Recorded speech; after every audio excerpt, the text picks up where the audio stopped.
Sport, Oasis Sport, Oasis Sport, Oasis Sport. Salut auditeurs passionnés des sports, nous débutons ce journal des sports à Butembo où les tournois préparatifs du championnat national et de la Ligue D s'est achevé ce lundi 14 octobre à Butembo. On fera en supporter des moments palpitants organisés pour affiner les équipes en vue de la compétition nationale. Les tournois a réuni 4 formations, à savoir l'AS Nyuki et les FC ETC de Butembo, la Sekapako de la ville de Beni et les FC Maher et Akahala. Ces équipes ont disputé des matchs intenses tout au long de la compétition, permettant aux entraîneurs de faire les derniers ajustements tactiques avant la Ligue D.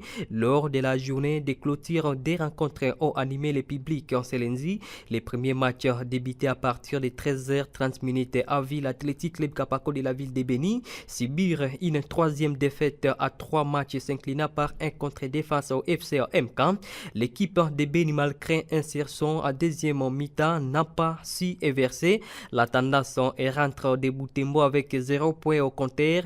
Une situation inquiétante pour une équipe à pleine préparation pour la Ligue D.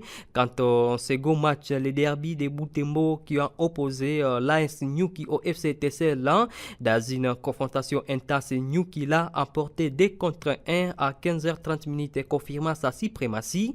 Au terme de ce tournoi, l'AS Nyuki et ETC semblent être à bonne voie pour aborder la Ligue D avec confiance, tandis que Kapako devra rapidement tirer les leçons de ses échecs pour améliorer sa prestation en championnat. Ce tournoi a offert donc un aperçu des forces à présence et a révélé des ajustements nécessaires pour les différentes équipes avant le début de la compétition nationale. Et à territoire de Bénin, quelques rencontres se sont disputées ce lundi 14 octobre pour les comptes des préliminaires du championnat des territoires de Bénin. À Oicha, l'AS Banasoué a battu FC Motema Pembe 3 buts contre 2, et à Loubiria, la rencontre qui a opposé l'INC Cassine Sport contre FC Al Jazeera n'a pas connu une fin normale. Elle a été arrêtée à la 75e minute de jeu pendant que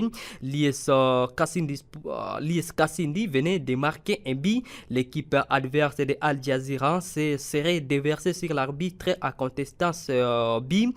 La décision finale reviendra donc à l'organisateur, tandis qu'à Bingo, le FC Dynamo a perdu face à l'AS Bingo Sport et contre 2. Par contre, à Nobili, le FC Ndama a fait 2 buts partout contre FC Lamia, et à Cavignon, que le FC Kitenke a fait 1 but partout, c'était contre IS Soda. Éliminatoire CAN Maroc 2025, les Taifa Stars de la Tanzanie reçoivent les Léopards de la République démocratique du Congo. C'est mardi 15 octobre 2024 au stade de Benjamin Cap de Dar es Salaam. Ça sera un match de la 4e journée du groupe H des éliminatoires de la Coupe d'Afrique des Nations Maroc 2025. Quelques jours après la victoire congolaise 1 contre 0 à Kinshasa lors de la première confrontation entre les deux sélection nationale. À conférence de presse d'avant-match, Sébastien de Sapran, entraîneur de la République démocratique du Congo, reste confiant, et pour lui l'objectif est la victoire ce mardi. Les coups d'avant de la deuxième confrontation à moins d'une semaine entre les deux équipes sera donné à partir de 14h juste heure de Kinshasa et 15h heure de Bénin. Parlons de la Linafoot Illico Cash. L'Olympique Club Bukavu Dawa a décroché sa première victoire de la saison en s'imposant par 2 buts contre 1 face à la Sekouya. C'était ce lundi lors de la 3e journée de la Ligue 1 de la République démocratique du Congo. Ce succès est d'autant plus important que Bukavu Dawa est une équipe promise cette saison et avait entamé les championnats avec 2 nuls.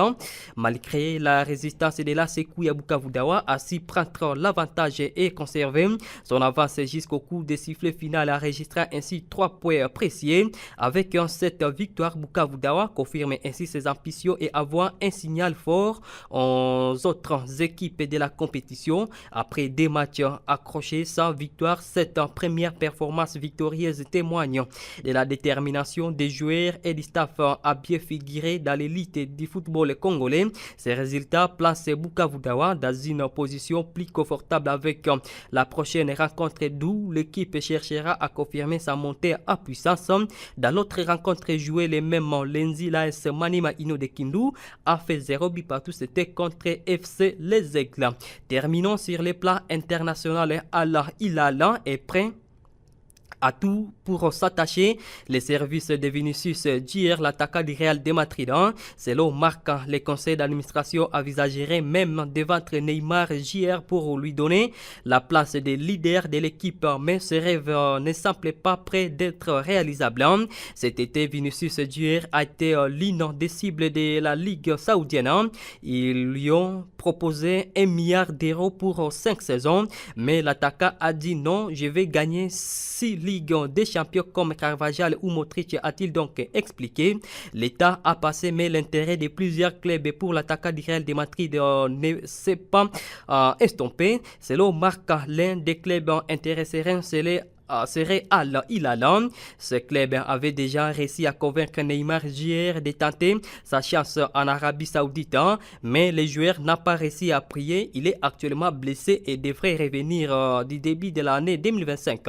Le conseil d'administration envisage d'évaluer ses performances et décidera à suite de ce qu'il convient de faire avec les Brésiliens. Marc explique qu'il serait donc ouvert à les laisser partir s'il trouve une faille dans son contrat qui le puisse le permettre de lui dire au revoir. Amis sportifs, nous sommes pratiquement au terme de ce journal des sports. Barakamba Kwa Blessing a été à votre service. Merci à vous de l'avoir suivi. Merci d'avoir écouté ce journal. Vous pouvez le réécouter en visitant notre site internet www.radiooasis.cd.